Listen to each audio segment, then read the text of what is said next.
Je brise et je démolis par ma parole tout ce qui dans mon subconscient est faux.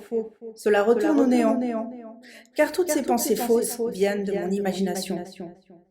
À présent, je grave de nouveaux disques par la pensée positive et une nouvelle vision idéale de mon moi. D'après vous, qui a écrit cette magnifique citation? Je suis sûre que vous le savez. Salut à tous, Samsar avec vous aujourd'hui. Je suis ravie que vous soyez sur ma chaîne. Alors aujourd'hui, j'avais envie de parler de quelque chose de complètement différent, mais pas vraiment en fait si on réfléchit, des évangiles et de la gnose. Et j'avais envie de partager avec vous quelque chose que vous connaissez déjà, dont j'ai déjà parlé dans une vidéo, mais il y a eu une espèce d'urgence aujourd'hui. Je me suis sentie happée par ce livre. J'avais besoin de le lire. C'était vital, viscéral, et ce livre n'est autre que Le jeu de la vie de Florence Kowalschine. Alors brièvement, on va faire une sorte de résumé de ce que j'ai lu, parce que je crois de plus en plus qu'il n'y a pas vraiment de hasard. En fait, non, j'ai jamais vraiment cru au hasard. Mais ce que je veux dire, c'est que rien que de lire ce que Florence Kowalschine raconte, et c'est une suite logique avec ce que Marie-Madeleine disait. Et c'est ça qui est absolument dingue, c'est que je me dis, mais attends, dans quel chemin mystique j'erre en ce moment? Donc le pouvoir de la parole c'est le logos c'est Jésus. Déjà là, on comprend que par la vérité, tu seras sauvé. Donc ta vérité, c'est tes mots, ton choix de mots. Par notre choix de mots, on sera soit justifié, soit condamné. Ce que j'aime, c'est quand elle dit que le courage est un mélange de génie et de magie. Faire face à une situation sans crainte veut dire que la situation n'est plus à affronter et donc perd immédiatement de son importance. Les forces invisibles sont toujours à l'œuvre, mais c'est l'homme qui en tire les ficelles. Ce qu'il exprime, à travers ses mots, il l'attire à lui. Le corps peut être renouvelé et transformé par la parole énoncée et la vision claire.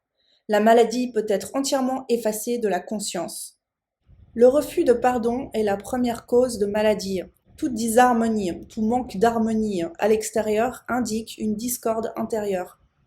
Les seuls ennemis de l'homme résident donc en lui-même.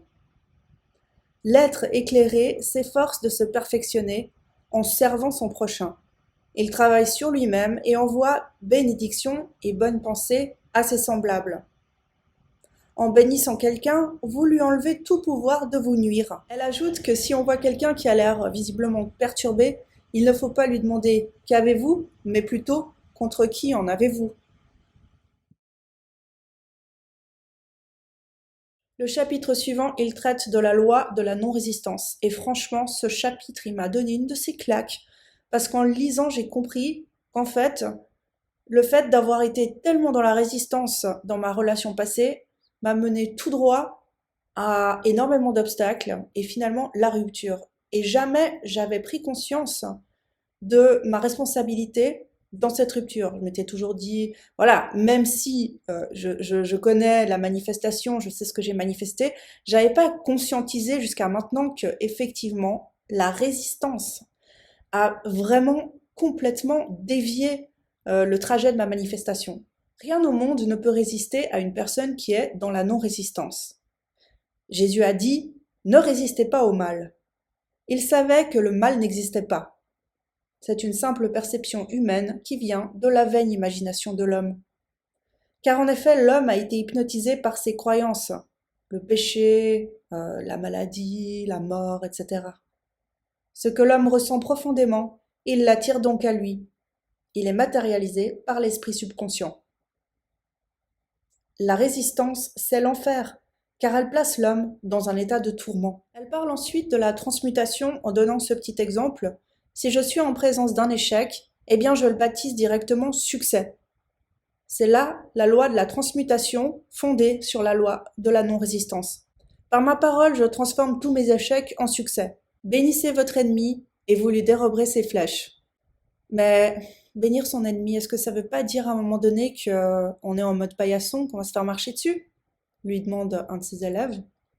Elle répond, il ne s'agit pas d'être un paillasson, il s'agit d'être tellement ancré dans notre vérité que personne ne peut nous marcher dessus. Aussi longtemps qu'on résiste à une situation, on la maintient. Si on la fuit, elle nous poursuivra. Accorde-toi promptement avec ton adversaire, ce qui veut dire conviens que la situation est bonne et n'en sois pas troublé. Elle disparaîtra d'elle-même. La vie est un miroir et nous ne voyons en autrui que notre reflet. Il faut bénir le passé, le laisser partir, bénir le futur pour tous les bienfaits qu'il nous apportera. Mais sachant que le passé et le futur n'existent pas, il faut surtout vivre le moment présent. Dites-vous cette phrase. Esprit infini, ne me laisse pas manquer une occasion. Elle conseille aussi que chaque matin, on prenne l'habitude de dire une petite affirmation au réveil du style « Aujourd'hui est une journée de réalisation ». Ce qui veut dire que pendant la journée, on saura que quelque chose de bien va nous arriver et que, eh bien, on est sous protection divine, que de bonnes choses peuvent arriver dans notre vie et que, on est dans la non-résistance de toute façon. Et la foi.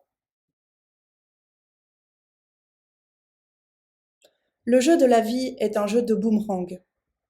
L'homme ne doit demander que ce qui lui revient par droit moral, car tout ce qu'on sème, on le récoltera. Si vous désirez des richesses, il faut d'abord être riche en conscience. Pour être riche, il faut être ordonné. L'ordre est la première loi du ciel. Rappelons que la foi est la substance des choses qu'on espère et l'évidence des choses qu'on ne voit pas.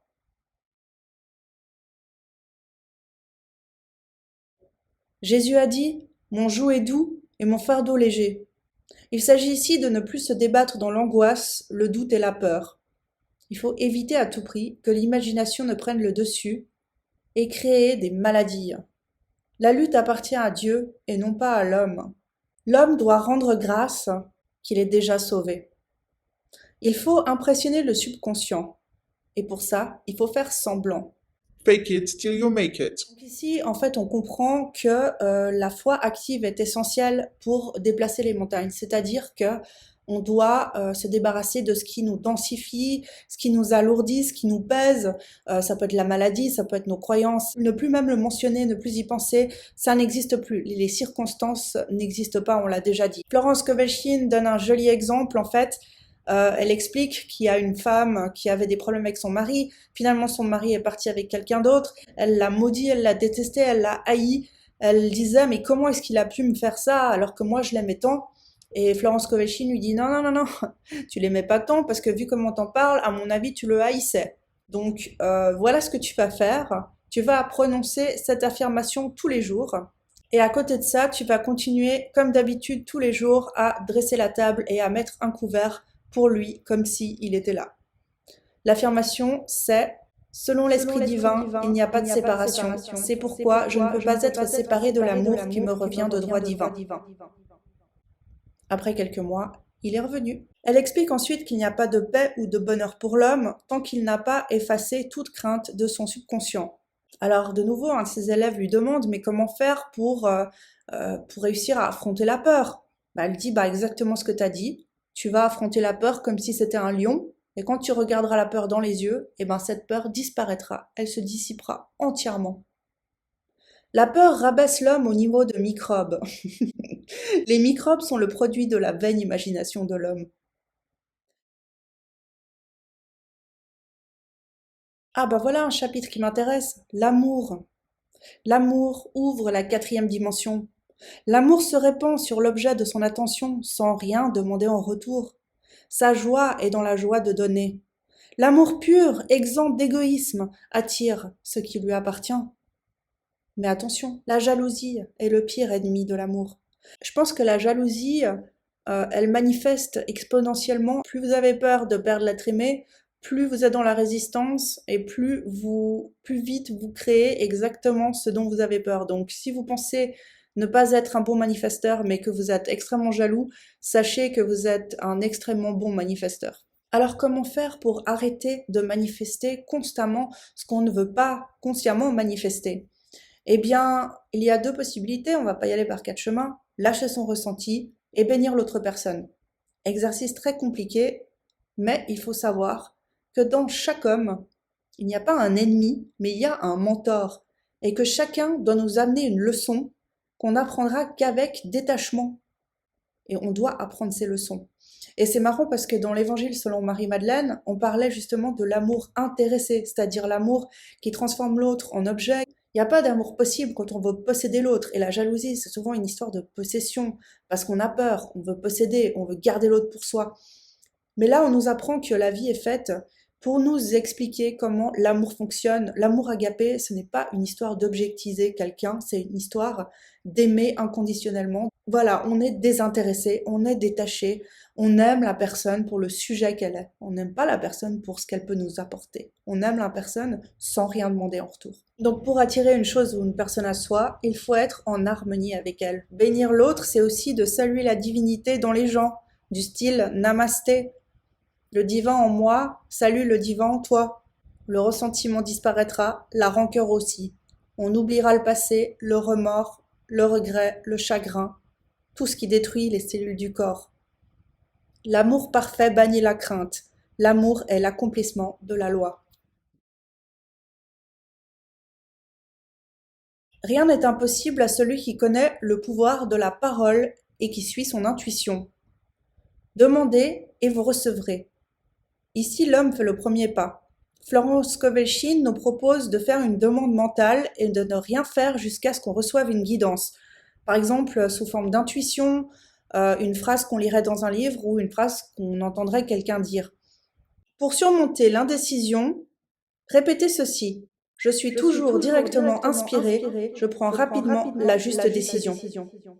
Ces mots vont s'imprimer dans le subconscient et bientôt on se sentira éveillé et alerte, apte à prendre les bonnes décisions sans hésiter. En fait ici, quand on parle d'indécision, ça me fait penser à demande et tu recevras, mais ne demande surtout pas comment l'univers s'est arrangé pour que tu reçoives ce que tu reçois. Florence Kowalczyk nous dit qu'il est néfaste de chercher des directives sur le plan psychique, c'est le plan de nombreux esprits et non de l'unique esprit, avec un E majuscule. Au fur et à mesure que l'homme ouvre son esprit à la subjectivité, il devient une cible pour les forces destructrices. Le plan psychique est le plan de la pensée mortelle. Donc c'est un plan rationnel, c'est un plan matériel. C'est le plan des oppositions. On y reçoit de bons, mais aussi de mauvais messages. Et je peux faire une parallèle avec l'évangile de Marie-Madeleine où justement on parlait de l'âme qui passe par toutes ces étapes et le fait que tout ce qui est foncièrement psychique ne comprend absolument pas le plan spirituel, mais que le plan spirituel comprend tout ce qui est psychique. Que le génie en moi soit libéré, que je saisisse clairement le plan divin. Le plan parfait comprend bien entendu la santé, l'argent, l'amour et l'entière expression de soi. Lorsqu'on fait cet appel, on doit s'attendre à de grands changements qui peuvent se produire. On doit demander des directives claires, être attentif, patient et voir les signes. Il faut également devenir maître de soi, avoir une vision claire, ne pas être colérique, savoir se maîtriser, bouter l'ennemi hors du subconscient, faire face à ce qui nous effraie, faire face au destin et avoir foi en la vie. Il faut pouvoir demander avec conviction.